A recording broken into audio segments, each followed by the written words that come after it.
before we start, Yeah. a glass of sip of this water.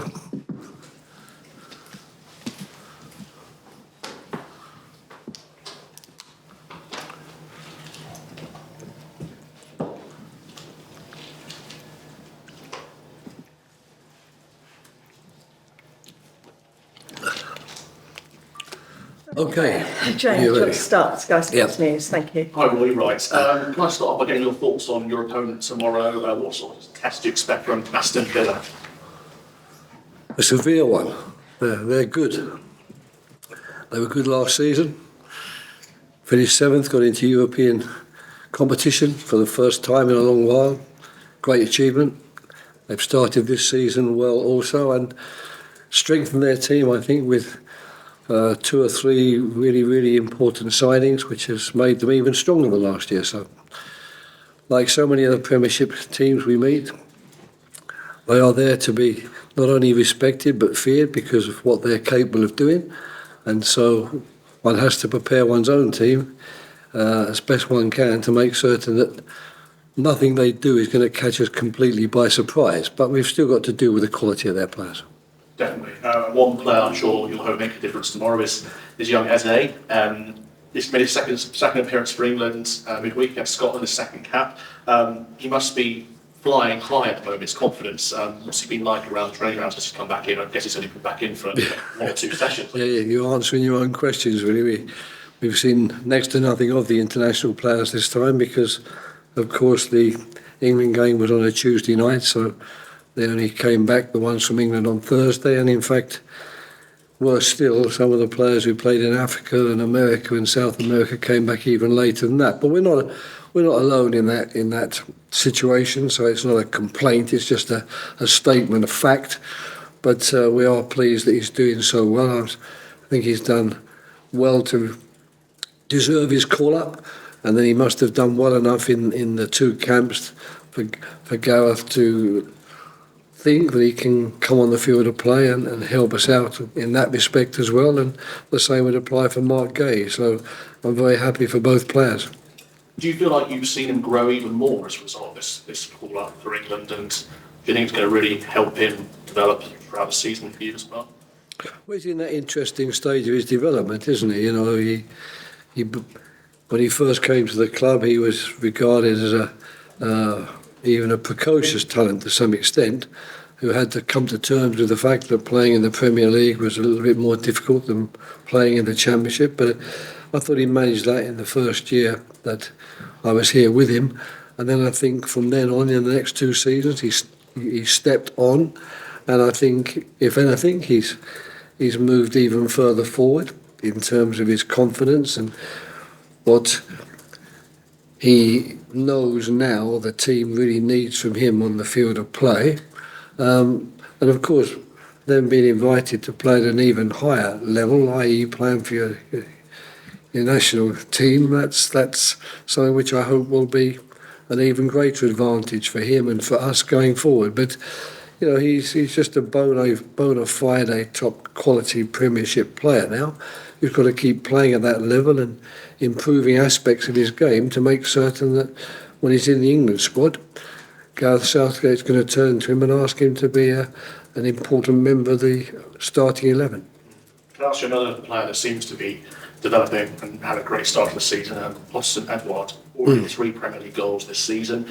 You must have been impressed by him so far, but have you set him any targets? Has he set himself some targets? Have you spoken about what he might be able to do this season in terms of goals?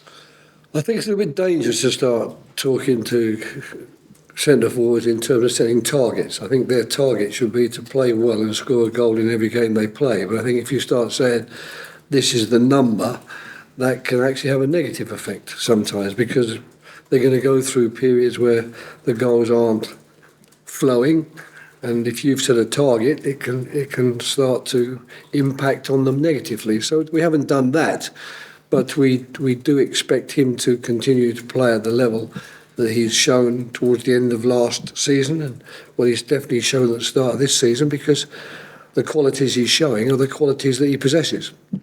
And as a coach, you're always hoping that the players that you're choosing to play will show the qualities that you've chosen them for.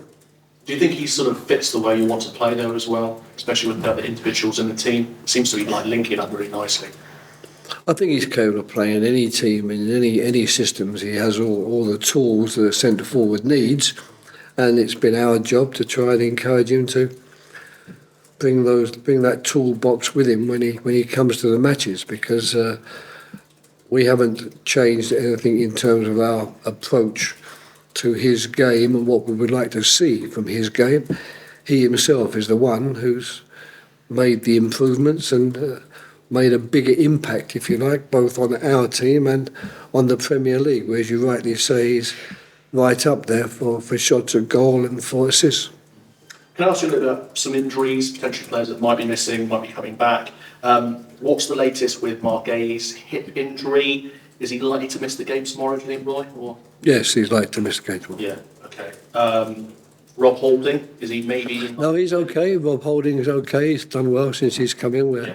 We're happy with him, and we're fortunate too that Chris Richards has come back fit and well from his 2 matches with the American national team. So we have players who can cover Marc Guehi's injury, and albeit, of course, we're sad to lose him because he's a key member really of our first 11, starting 11 by choice. And he's not out for too long, though, is he? Does the injury... We don't know yet, but we hope not. It's a problem that we think can be easily managed, or he isn't unduly worried about, but it's come too soon, unfortunately. Had we had 10 days or even 4 or 5 days, we might have got him fit, but I'm afraid the day's training he's done today wasn't enough time. And just about a few others, 3 other names that I think are fairly close to coming back. Michael Olise, is he getting a bit close, a couple of weeks maybe, or a week or so? We can't put a time frame on it. It was a very serious injury that he had, but he's working hard and making progress, and he can't come back quick enough for us. Yeah. But we have to be careful, because if we bring him back too early and there's a recurrence of that serious injury, then we don't want to risk losing him for an even longer period of season. And the other 2, I think maybe a bit closer, Franca and Will Hughes, are those 2? Will Hughes is fit. Will Hughes is fit. And Matthias Franca, we hope, will be with us in a couple of weeks on the field, in the training sessions. Of course, then he's got to get himself match fit and, accept that the 6 or 7 weeks it will be then that he's had to recover from his injury. He'll have to do plenty of work on the training field with us to get himself up to speed, so it won't be a question of him coming back on the Monday and playing on the Saturday. He'll need some time, but it would be very nice to see him in the group working towards that goal. That's right. Thank My you. pleasure. Okay. Roger, could you Hi, take it? Roger. Right. Oh, yeah. Thank you. Hi, Roy. Just returning to Marc Guehi, you say it won't be available for tomorrow's one. If it's an ongoing thing, is it something that will eventually have to be addressed, or is it something that... No, it's a fairly minor thing. So it was just that the impact injury that caused it to flare up a little bit was what has meant that he can't play in this game. It's not something which has occurred because he's trained and played 2 matches with England. It was because in the game against Scotland he jarred his hip, and that has unfortunately exacerbated this minor problem that he plays with every week. Yeah, in terms of the other players, and we went through a quite exhaustive list of players there, but everyone else from what you've seen has come back from international duty and available. They're all in good health. No, Lerma's injured too. What's the nature of it? Well, he's had a scan this morning, so I can't give you any details, but it's to do with his hamstring, but I don't know how serious that is either. I mean, it can be played. He played 2 times 90 minutes. He's travelled first to Colombia, then he's travelled to Chile, then he's come back to England. He didn't arrive back until fairly late on Thursday morning, reasonably late. Made his way straight to the training ground here to see the medical staff and report the fact that he felt a slight problem in his hamstring, and today he's gone for the scan. But I'm hoping that also will be more a result, only 2 times 90 minutes and all the travelling involved, and it's one of the risks you take when you decide that you want a South American international player in your squad. And we do the same with African players. We want them in our squad. We like them as players. We have to accept that when they go away to play, their journey times and the problems related to their journeys are much worse than they are for the Europeans. With that in mind, in terms of preparing for an away fixture against Aston Villa, what have you been able to do in the time? I think it was eight players away. So we've had two good weeks really with the players who've been here. They worked very, very hard. So in that respect, we're happy with the training we've been able to do. And really, our situation is not any different to the bulk of the Premiership teams. I don't know how many Premiership teams there will be who've basically done 2 weeks training with their first 11 of choice. I think everyone's had to accept that this is a time where your players who don't always get in the first team straight away have a chance to, poke their head above the parapet and show really what they can do. So in that respect, it's been good. It would have been nice if Mark and Jefferson hadn't had to miss this game and would have been able to declare themselves available, but we're still happy with the team we're putting out tomorrow, and we're still very happy with the 2 weeks' work we've been able to do. You talked before about Aston Villa being a real test, particularly at Villa Park, looking back at their fixture, stretching back into last season as well. I think they've won their last 8 in a row at home, scored 18 goals, only conceded 2. I'm happy to hear that. But in terms of Villa Park becoming almost a fortress for them, do you see that happening? They're a team that are managing to build that home record. It's so difficult. If you want your home ground to become a fortress, you've got to play well. You've got to be a good team, and that's what gives you the victories. And then the victories give you the reputation of having built a fortress where other teams shouldn't dare come to play or dare to suggest that they're going to come and win matches. But it's all things that are in the mind. The bottom line is that they can play as well as they can play, and we can play as well as we can play. We know they're good, but we think that in our moments we are also a good team, so we expect to make it a tough game. And playing away from home should always be more difficult. That's the whole point, really, of having home fans. You hope that your home support is going to egg on your team to even greater heights than they might be able to achieve without that support. So we're aware of those things. I've always enjoyed going to Villa Park. It's a wonderful stadium, great place to play.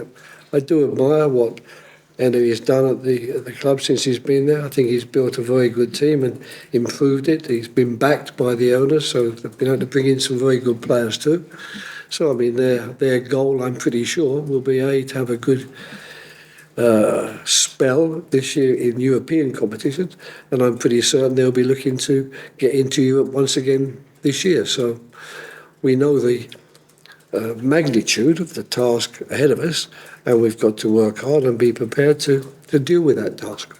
In terms of from your experience as well, you talked about them being in Europe. How much of a challenge would that be for Unai Emery this season? I think he surprised a few people with what he managed to achieve in the last season. Yeah. Now they've got the Europa competition to deal with as well. How much of a challenge? One has to be careful. It can be one of those, sometimes not always wishing for the things that you wish for to come true, because it does definitely put a much greater strain on your squad.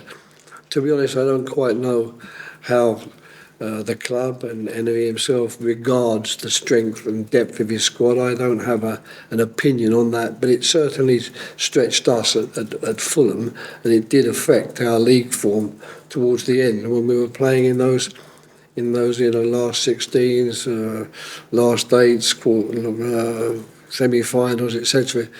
It does when you come back on the Saturday after playing on the Thursday or the Sunday, as it then was. You're putting in players who aren't quite as prepared maybe as they would have been otherwise. But if you ask people, this is what's going to happen. What do you want? Do you want to pass up on this great opportunity, or do you want to take the chance that your squad's going to be big enough to handle it. I think most people would say, I'll take the chance that my squad's going to be big enough to handle it, but it would be unfair to suggest that it doesn't have an impact.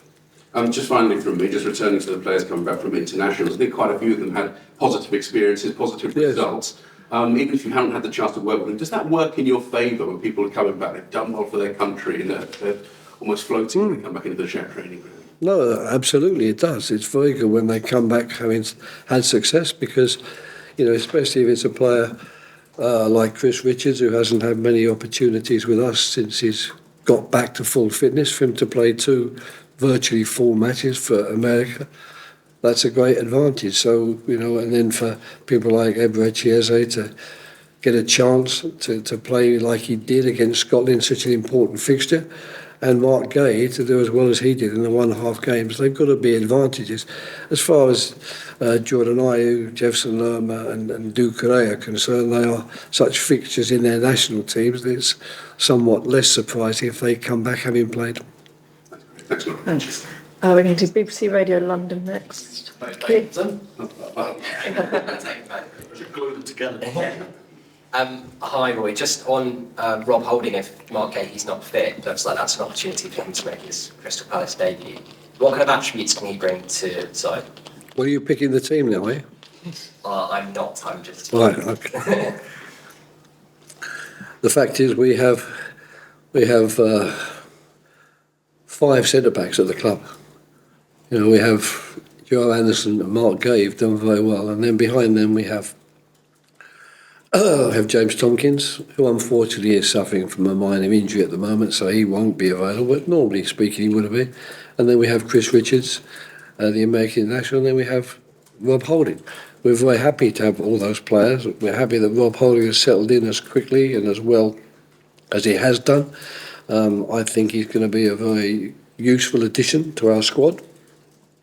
But I'm not prepared to name the team that we're going to start with tomorrow at Villa Park, so you will have to wait and see whether he's amongst the starters or amongst the substitutes. £4 million for a 27-year-old who's played over 150 times for Arsenal. That's pretty good business from Palace, isn't it? I have no idea what we paid for him. Just looking at the... I'm very mistrustful of figures, so if you really wanted to know what we paid for him, you better ask Steve Parish or Doug Freedman, or check our accounts. Just looking at the last time you faced Unai Emery was when he was, it's a difficult period towards the end of his time at Arsenal.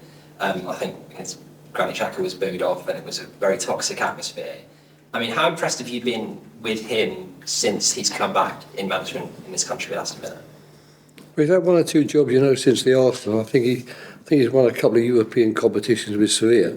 I know that we have this tendency in England that it's only your English matches that count. I mean, I saw my matches noted down the day in the Times as 494. I mean, I wonder where the other 1,000 went, but that's we have that tendency. But they're the 494 in England.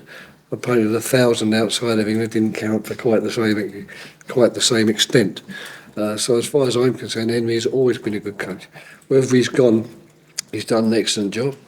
He came to Arsenal after Arsene Wenger, and it was decided, by the club and possibly by public opinion that, this guy, he might be good at doing things and winning things abroad, but he's no good here in England.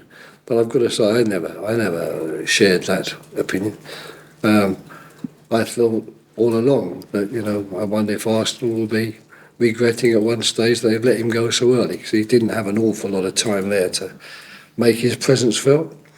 So am I surprised that, he's come to Aston Villa? Yeah, to some extent, because he had a very good job and was doing brilliantly at Villarreal, and that's not a bad team to be at either. So congratulations to Aston Villa for encouraging him to think, why don't you come and work with us in the Premier League? And they've got a very good coach, a very good manager, and as a result they're having success. So congratulations all round, basically. You've been talking about Villa's European escapades, obviously Brighton, one of the Palace's biggest rivals there in Europe now. Is that something that you think is an achievable goal for this Crystal Palace side? I know we're very early on in the season, but... Leicester City, who are now actually in the Championship, won the league I remember it's not that long ago. I was actually at the game. I was there when Bocelli was actually singing on the final day of the season, helping celebrate their victory.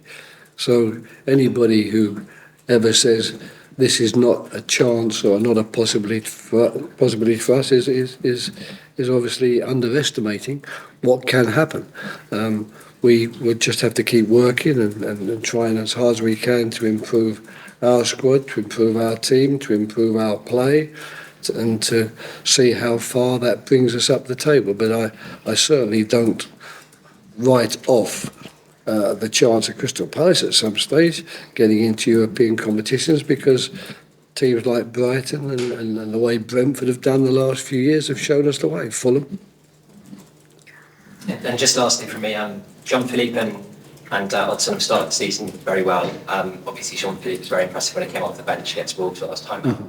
Is there, could you envisage them both starting together in the distant future, maybe underneath it? But in the future, really, you could say I don't rule that possibility out at all. But at the moment, the first 4 games of the season have gone pretty much in the way we wanted. We have lost one to the Arsenal, but it wasn't because we played particularly badly. So at the moment, the team that's played has done extremely well, but it's really good to have people like Mateta, when he gets a chance, showing that you could trust me as well. And I certainly don't have anything in my DNA that suggests that we can only play with one particular system. We try to get the best players on the field in the best system that's going to suit us and help us win a game. And if the day comes when I think that's going to be Mateta and Édouard together, then they'll play together. Okay, thank you. Rachel from Press Association. Don't fall over now. I know. Thanks very much. You did mention kind of just now a bit about that momentum, but really positive momentum to begin the season. Is it difficult, or is it just kind of the way of business when you have an interruption like an international break? Is it easy now to, with the comings and goings at staggered times, to get back into that kind of same rhythm momentum you had before? Well, it's so much part of our daily lives. I mean, the fact is, when you start the season, you know when the international breaks are. You've probably got a pretty good idea which players you've got in your squad that are going to be called up. If you're lucky, you might even get 1 or 2 extra ones called up that you hadn't sort of bargained for. So we know that's going to happen. So I don't think it's really a question of momentum and losing momentum. I think it's just a question of making certain that you do the right work in that break with the players you have to maybe help others be more prepared when their chance comes. And more importantly, I think what all of us hope for is that our players will go away, that they'll play for the national team, they'll do well, which will, help their good feeling about themselves. And perhaps even more importantly, you hope they're going to come back without injury so that you can use them in the next league game. And as I've said, and as you've just heard, that hasn't happened for us on this occasion. Yeah, I was going to ask about the mood. Generally, the mood, it seems like quite a positive place to be. Obviously, you have a couple of injuries, but what has been the mood with folks coming back and now maybe having close to what you're going to have as a full squad?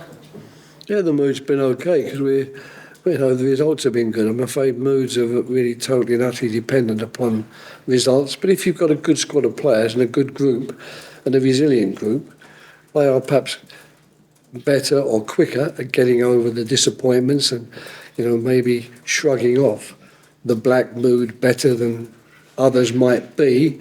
And it is so important within the club, and manager, coaching staff, to try and engender that mood, to engender that spirit, and also to make people realise that, no one has a God-given right to have good seasons and win matches and go on good runs.